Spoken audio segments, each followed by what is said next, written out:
아프리카 나이지리아에서 의료 선교를 한 미국 선교사님의 얘기입니다.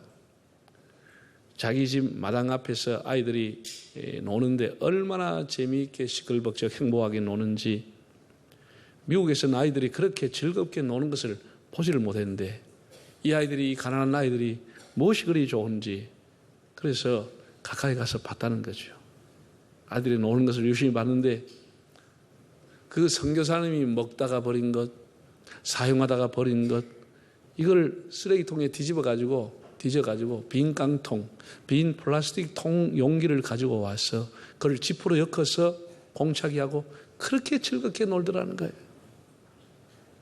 비싼 장난감, 비싼 놀이기구, 잘 다듬어진 잔디 구장이어야 행복한 것은 아닙니다.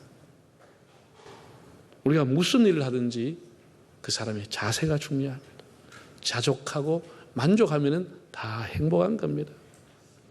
재산과 재물은 분명히 복입니다. 그러나 그것을 감당할 수 있는 인격과 올바른 가치관이 있을 때 진정한 축복이 됩니다. 많다고 다 복이 되는 건 아닙니다. 자족을 하려면 우리 스스로 한계를 정하는 것이 좋습니다. 이만하면 충분하다. 정말 이 정도면 넉넉하다. 정말 이만큼면 내 잔이 넘치는 것이다. 이렇게 자기 스스로 어느 나름대로 한계를 정하지 않으면 사람의 욕심이라고 하는 것은 한도 끝도 없습니다. 한도 끝도 없습니다. 그래서 굉장한 부를 소유하고 있으면서도 만족하지 못하고 감사하지 못하고 더 하면서 그 탐심 때문에 그냥 불행하게 살다 끝을 내는 사람도 있습니다. 우리 주변에 저 사람이 정말 차라리 가난했더라면 더 행복했을 건데 돈 때문에, 욕심 때문에 가정도 인격도 인생도 파탄나버리는 사람들을 들어보게 됩니다. 사람이 지위든 명예든 물질이든 감당할 수 있을 그때가 좋은 것이지 무조건 욕심을 차린다고 되는 게 아닙니다. 오히려 불행할 수 있습니다. 한 번은 예수님께서 어떤 사람이 찾아와서 라비여, 형님에게 명하셔서 유산을 공평하게 나누라고 명해 주십시오 라고 간청을 했습니다. 당시에는 재판보다는 마을에 아주 훌륭한 랍비가 있으면 그 랍비를 찾아가서 집안의 문제 혹은 송사의 문제를 부탁한 일이 흔한 일이었습니다. 아마 이 의뢰자는 동생으로 보입니다. 당시에 아버지의 유산을 나눌 때 형은 3분의 1을, 동생은 3분의 1을, 이런 관례가 있었습니다. 그러나 이게 관례가 또 깨진 경우도 있잖아요. 재산은 형님이 3분의 1을 받고 홀로 있는 어머니는 동생한테 떠맡겼다. 이러면 이제 동생이 화가 나는 거죠. 아니 그럼 차라리 나를 3분의 2 주라, 어머니 맡기려면. 이게 다 요즘 사회에 다 문제 아니에요? 그래서 동생이 요구한 겁니다. 아버지의 재산을 좀 투명하게 하면 다 밝혀봐라. 보험 서류 없냐? 증권 서류 없냐? 통장 이거밖에 없냐? 회사, 공장, 집, 논 이거밖에 없냐? 아버지 재산을 일단 투명하게 좀 밝히고 그리고 공평하게, 공정하게 좀 나눠달라. 재분배해달라. 이런 얘기입니다.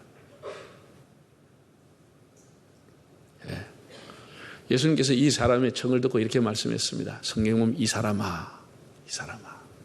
이 별로 친근한 얘기, 칭찬하려고 부른 건 아니죠. 이 사람아. 이 말은 쉽게 말해서 그 돈 때문에 형제 의절하는 사람에게 정신 좀 차려라. 정신 차려라. 응? 언제 철들래? 그런 얘기입니다. 네 언제 철들래? 그런 얘기입니다. 온갖 탐심을 버리라. 사람의 재산이 아무리 많아도 사람의 생명이 거기에 있는 것이 아니다. 사람의 재산이 많다고 해서 행복이 거기에 있는 것은 아니다. 이렇게 예수님이 말씀을 했습니다. 소유의 넉넉함과 생명의 넉넉함을 동일시한 자에게 소유와 생명, 소유와 행복, 소유와 존재가 다름을 말씀해 주었습니다. 그러면서 한 가지 비유를 들었습니다. 이 비유를 소위 말해서 어리석은 부자의 이야기라 이렇게 말하죠. 어리석은 부자. 자, 한번 20절, 21절을 다시 한번 읽어보실까요? 하나님은 이르시되 어리석은 자여 오늘 밤에 네 영혼을 도로 찾으리니 그러면 네 준비한 것이 누구의 것이 되겠느냐 하셨으니 자기를 위하여 재물을 쌓아두고 하나님께 대하여 부요하지 못한 자가 이와 같으니라. 자기를 위해 재물을 쌓아두고서 하나님에 대해서 부유하지 못한 사람이 이와 같다. 어리석은 사람이다. 이렇게 말씀을 했습니다. 올바른 인생관, 올바른 재물관을 갖지 않고 있으니 소유가 아무리 많아도 그가 부유한 삶이 아니고 행복한 삶이 아니고 보람된 삶이 아니다고 하는 거예요. 어리석다고 하는 이 말은 쉽게 말 우리말 표현하면 이 바보야, 이 바보야. 응? 그 많은 것을 갖고 있는데 이 바보야. 왜 이 사람이 바보 인생을 살았을까요? 창고는 준비하면서 인생의 종말을 준비하지 못했습니다. 이 사람이 자기 재산 관리에는 상당히 공을 기울여서 농사하는 기술도 있었을 거고 열심히 또 부지런히 농사를 지었을 것이고 곡물을 쌓아 놓으려고 저장과 창고를 계속 증축을 했습니다. 철저하게 그 사람은 미래를 준비했습니다. 그러나 정작 자기 인생의 종말, 하나님의 심판대 앞에 서야 될 것을 하나도 준비하지 못한 인생이었습니다. 과거의 로마 시대 때 로마의 장군이 원정을 가서 전쟁에 승리하고 돌아오면 그 많은 노예들을 그리고 노략물을 가지고 돌아왔습니다. 그 로마에 가면 큰 개선문들이 있습니다. 그 유명한 장군들이 전쟁에 승리하고 들어온 것을 기념하기 위해서 그렇게 성을 개선문을 만들었습니다. 그 제일 앞에 최고의 장군이 백마를 타고 아주 밑에 부하 장군과 여러 사람들을 데리고 개선문에 들어옵니다. 황제가 직접 마중을 나옵니다. 온 귀족이 다 나와 있습니다. 그 장군 바로 뒤에 따라오는 행렬이 노예들의 행렬입니다. 그 노예들이 한 내용이 뭐였습니까? 메멘토 모리. 메멘토 모리. 이 라틴어인데 죽음이 있음을 기억하시오. 죽음이 있음을 기억하시오. 그 따라오면서 노예들이 계속 그 노래를 합창하듯 부르게 했다는 거예요. 메멘토 모리. 죽음이 있음을 기억하십시오. 인생의 최고의 깊은 날 우쭐을 대면서 교만할까 싶어서 당신에게도 죽음이 있다고 하는 것을 생각하게 해달라고 하는 그들의 그 지혜. 이 사람이 왜 바보처럼 살았죠? 창고는 준비하면서 인생의 미래, 인생의 죽음을 전혀 준비하지 못했다고 하는 점입니다. 두 번째, 그는 자기만을 위해 살았지 이웃을 몰랐습니다. 정말 바보입니다. 17절에서 19절까지를 한번 읽어보시겠습니다. 심중에 생각하여 이르되 내가 곡식 쌓아 둘 곳이 없으니 어찌할까 하고 또 이르되 내가 이렇게 하리라 내 곡간을 헐고 더 크게 짓고 내 모든 곡식과 물건을 거기 쌓아 두리라. 또 내가 내 영혼에게 이르되 영혼아 여로에 쓸 물건을 많이 쌓아 두었으니 평안히 쉬고 먹고 마시고 즐거워하자 하리라. 이 사람은 계속해서 끊임없이 내, 자기 1인칭 대명사가 무려 6번 나옵니다. 원어에 보면 한 10번 가까이 나옵니다.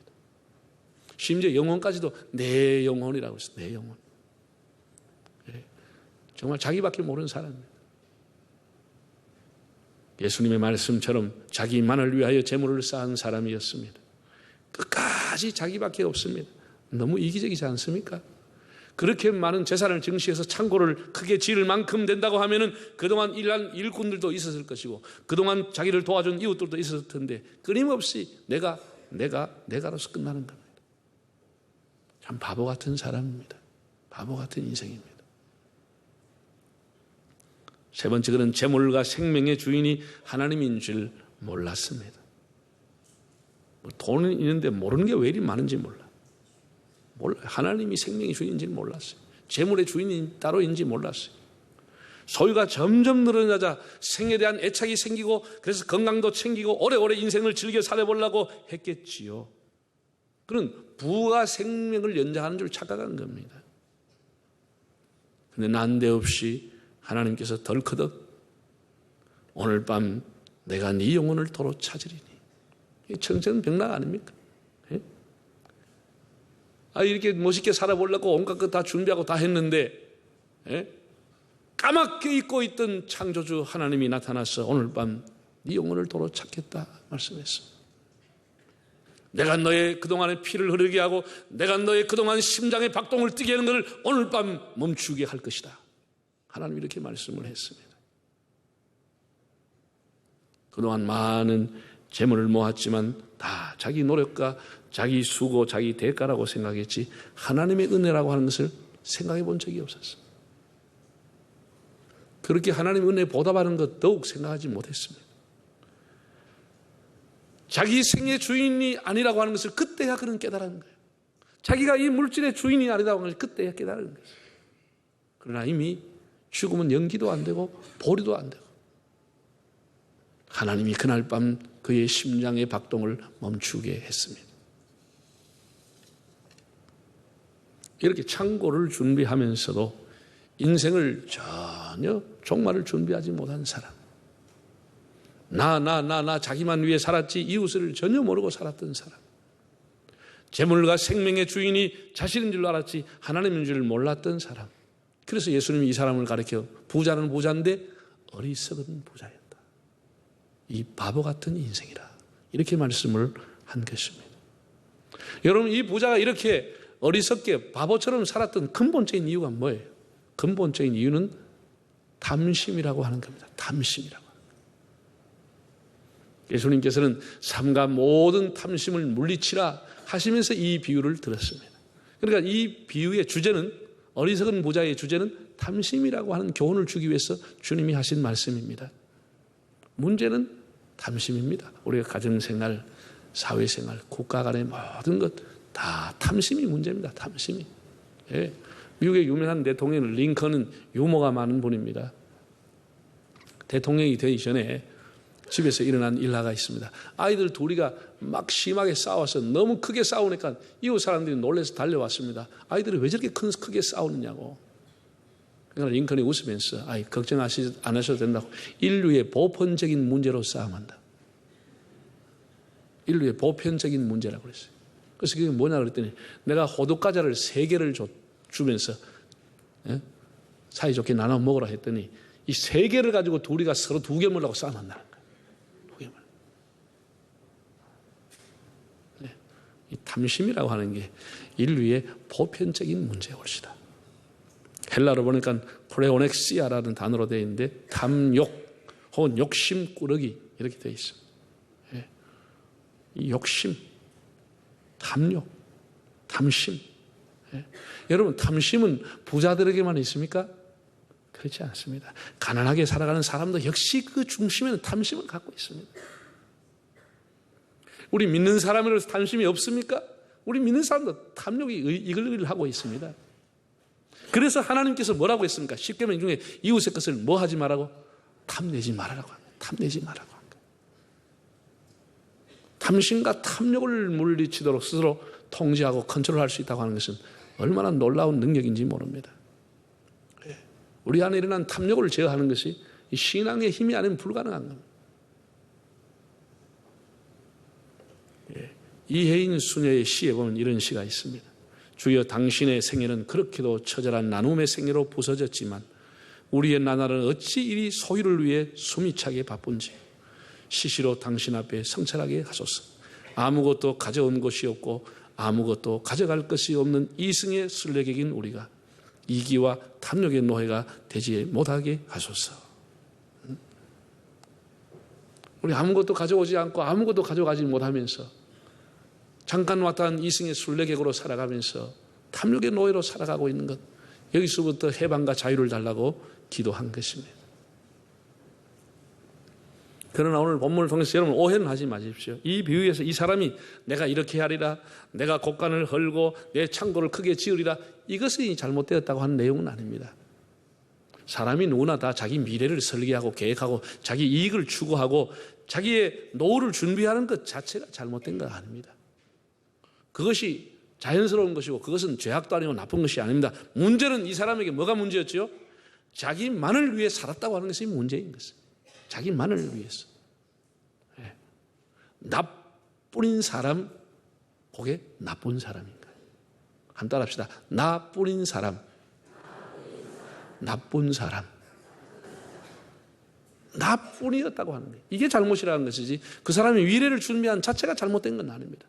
나뿐이었다고 하는 거예요. 나뿐이었다고 하는 거예요. 자기밖에 없었다. 이 탐욕이 문제였다고 하는 것입니다. 여러분, 이렇게 탐심이라고 하는 것은 이웃을 향한 창문을 완전히 닫아버리고 눈을 가리게 하는 거예요. 이웃이 없고 오직 자기만 있는 거예요. 자기만 있는 거예요.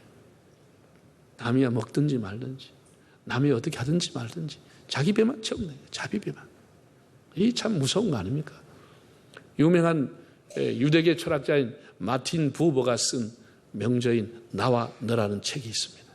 그 책은 당신이 존재함으로써 내가 존재하는 것이다. 인간은 나와 너의 관계 속에 살아가는 존재이다. 이런 얘기들입니다. 당신이 없으면 내가 없다는 거예요. 우리 사회라고 하는 나와 너의 관계 속에 살아가는 것이고 너의 아픔이 곧 나의 아픔이라는 거예요.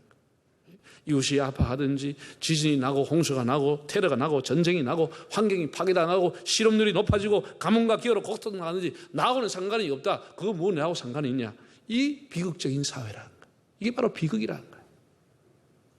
이보다 더 비극이 어디, 이보다 더 지옥이 어디 있습니까? 이웃의 문제, 이웃의 눈물, 이웃의 아픔에 함께 관심을 가지고 격려하고 위로하고 기도하고 살아가는 것, 이것이 사회라고 하는 거예요. 이것이 나와 너의 관계라고 하는 거예요. 여러분, 탐심이 무서운 것은 이웃이 보이지 않아요. 자기밖에 없어요. 이웃이 보이지 않기 때문에 그 사람은 자연적으로 하나님도 보이지 않는 거예요. 하나님 보이지 않습니다. 끝까지 자기 욕심을 채우면서 자기가 인생의 오너인 날 착각하고 살아가는 거예요. 내 생명을 끝낼, 내 영혼을 도로 찾아갈 수 있는 주인이 있음조차도 알지 못하고 자기가 오너인 줄 알고 살아가는 겁니다. 네. 이 탐심이 문제 아니에요? 어제 우리 5월 21일이었습니다. 여러분, 5월 21일이 무슨 날이죠? 네. 부부의 날입니다. 둘이 하나가 되는 부부의 날이었습니다. 네. 이 부부 간에도 서로가 수용하고 서로가 인정하고 서로가 받아주고 막 이러면은 그냥 만족하고 자족하고 별 문제 없이 살아갈 수 있습니다. 문제는 자꾸 비교한다는 거예요. 이게 이제 문제라는 거예요. 다 비교가 탐심에서 나오는 거 아닙니까? 여러분, 대한민국의 남자가 제일 싫어하는 남자가 누군지 아세요? 네? 대한민국의 남자들이 제일 싫어하는 남자가 이웃집 남자입니다. 뻗듯하면 이웃집 남자는 청소 잘해주는데, 이웃집 남자는 일찍 와서 가정책인데, 이웃집 남자는 연봉 1억이라는데, 이웃집 남자는 아내에게 너무 선물도 잘 주는데, 이 정체도 없는 이웃집 남자가 사람 시키는 거예요. 그러면 이 이웃집 남자 얘기를 들은 남자가 가만히 있습니까? 또 누굴 데려옵니까? 옆집 여자를 데려오는 거예요. 옆집 여자를 데려와. 어이구, 옆집 여자는 너무너무 남편한테 잘한다는데, 남편 회사 오면 발도 씻어주고 막 잘한다는데, 옆집 여자는 같이 돈도 벌어온다는데, 이래가 박살나는 거 아닙니까? 이게 다 탐심이라고 하는 것이 남을 비교하게 하는 거예요. 받아들이고 수용하면 다 여러분 행복한 거예요. 지금 여러분 뭐 팔자 박해가 장계 새로 갈 일 있어요? 지금 여러분 시집 새로 갈 일 있어요? 좋은 말 할 때 같이 사세요. 그냥 사세요. 그거 어떻게 그냥 받아들이고 수용하면 행복한 거예요. 행복한 거예요. 자꾸 고치려고 하면 지도 못 고치고 남도 못 고치고 굉장히 스트레스만 받아. 스트레스만 받아. 사실 여러분, 사람은 건강 하나도 우리 마음대로 못합니다. 뭐 사람이 운동하고 무슨 음식을 가려 먹고 병원에 가서 검진도 받아보고 해보지만은 그거 당연히 해야죠. 해야 되지만은 그렇다고 해서 건강 사람 마음대로 할 수 있습니까? 못합니다. 못합니다. 그래서 건강 하나만 있어도 그 사람은 불평할 권리가 없습니다. 건강한데도 불평하는 사람은 하나님을 배반하는 사람입니다. 하나님 은혜를 모르는 사람들입니다. 건강 하나만 있어도 우리가 불평할 수 없습니다. 여러분, 만약에 몸에 이상이 생겨가지고 병원에 가 검사받았는데 정말 대수술을 해야 된다. 대수술하고 난 뒤에도 평생도록 장애를 가지고 살아야 된다. 아니면 수술해도 결과가 어떻게 될지 장담 못 한다. 80% 90%는 거의 회생 가능성이 없다. 이러면 어떻게 돼요? 사람이 딱 한마디가 합니다. 딱 한마디가 남습니다. 그 한마디가 뭡니까? 아무것도 없어도 좋으니 건강 하나만 있으면 좋겠습니다. 아무것도 필요 없고 건강 하나만 있으면 좋겠다는 말이 나오게 되는 거예요. 네? 이만큼 건강이라고 하는 것이 중요합니다. 대수술 앞에서는 다른 염려, 다른 불평 다 사치입니다. 그 건강 우리 마음대로 못합니다. 그런데 우리가 오늘까지 건강하게 살아있다고 하는 것이 다 하나님의 은혜인 줄 믿습니다. 다 엄청난 하나님의 은혜입니다. 엄청난 은혜입니다. 네. 건강의 주권자도 하나님입니다. 사랑하는 여러분, 이제 우리 모두 하나님께 대하여 부유한 자가 되도록 합시다. 이것이 진짜 부유입니다. 하나님에 대해서 부유한 자가 되어야 되는 거예요.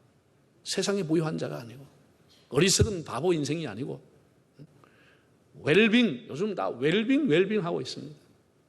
웰다잉. 하나님으로 만족하고, 하나님 앞에 감사하고, 하나님의 생명으로, 하나님의 평안으로, 하나님의 은혜로 만족하는 그 삶이 부유한 삶이요, 그 삶이 바로 웰빙인 것입니다. 네.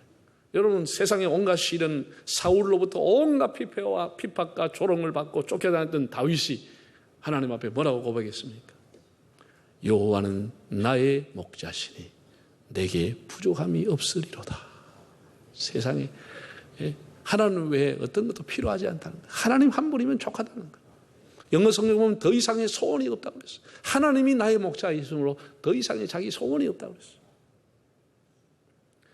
여호와는 나의 목자시니 내게 부족함 없어라. 하나님이 목자이므로 더 이상 다른 거 필요 없다는 거예요. 주밖에는 나의 복이 없나이다. 하나님만이 복이라고 했어요. 그래서 만족한 것입니다. 신약성경 고린도후서 6장을 보면 바울이 이런 간증을 했습니다. 세상에서 볼 때 나는 무명한 자나 나는 모든 사람을 유명하게 하는 사람, 유명한 자예요. 세상에서 볼 때 나는 가난한 사람이지만 나는 부유한 자로다. 세상에서 볼 때 가난했지만 주 안에서 볼 때 그는 가장 부유하게 살아가는 사람이 된 거예요. 부유한 자. 이제 우리가 하나님 앞에서 정말 내 잔이 넘치나이다 하면서 감사하며 자족하며 살 수 있기를 바랍니다. 하나님이 주신 부요, 하나님 주신 은혜 안에 살아가는 겁니다. 여러분, 죽음이라고 하는 게 어떤 의미죠? 하나님께서 오늘 밤 네 영혼을 도로 찾겠다는 그 의미가 뭡니까? 죽음이라고 하는 의미는 하나님을 대면하는 것을 의미합니다. 하나님 앞에 서는 것을 의미합니다. 하나님을 만나는 것이 죽음입니다. 죽음입니다. 그럼 우리가 하나님 앞에 서면 우리가 50을 살지 70을 살지 100을 살지 하나님 앞에 서면 하나님이 뭐라고 하실까요? 자, 대학 입학 예상 문제보다 더 확실한 쪽집게 답을 내가 가르쳐 주겠습니다. 확실한 질문. 하나님 이렇게 묻습니다. 내가 너에게 그동안 준 생명, 내가 너에게 그동안 주었던 건강, 내가 너에게 주었던 은사, 내가 너에게 주었던 재물을 가지고 뭐 하고 왔니? 뭐 하다가 왔지? 내가 너에게 준 것 뭐 하다가 왔지? 이 하나님이 첫 번째 문은 예상 질문 100% 맞는 질문입니다. 뭐 하다가 왔냐? 하나님 그렇게 물을 겁니다. 이게 죽음이라고 하는 의미입니다. 하나님을 대면하는 시간입니다. 하나님 앞에 첫 번째 질문을 받는 시간입니다. 죽음은 끝이 아니고 새로운 삶의 시작입니다. 우리 하나님 앞에 뭘 가지고 갈 겁니까? 우리는 돈이 중요한 것이 아닙니다. 돈은 필요한 것이지 중요한 것은 아닙니다. 중요한 것은 천국이 중요한 것입니다. 그럼 따라할까요? 돈은 필요한 것이요, 천국은 중요한 것이다. 돈은 뭐 한 것이요?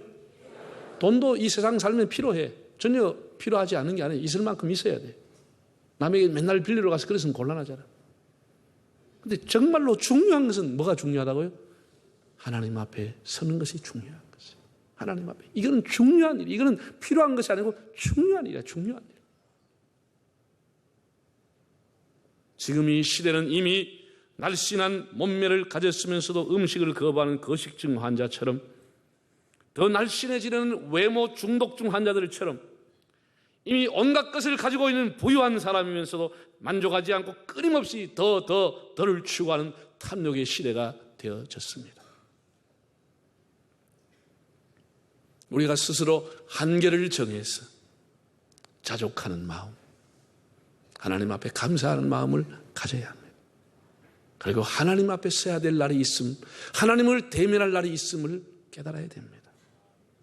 그리고 그날은 예고 없이 찾아옵니다. 예고 없이 그날이 찾아옵니다. 창고를 짓고 짓는 중에 찾아와 버린 거예요.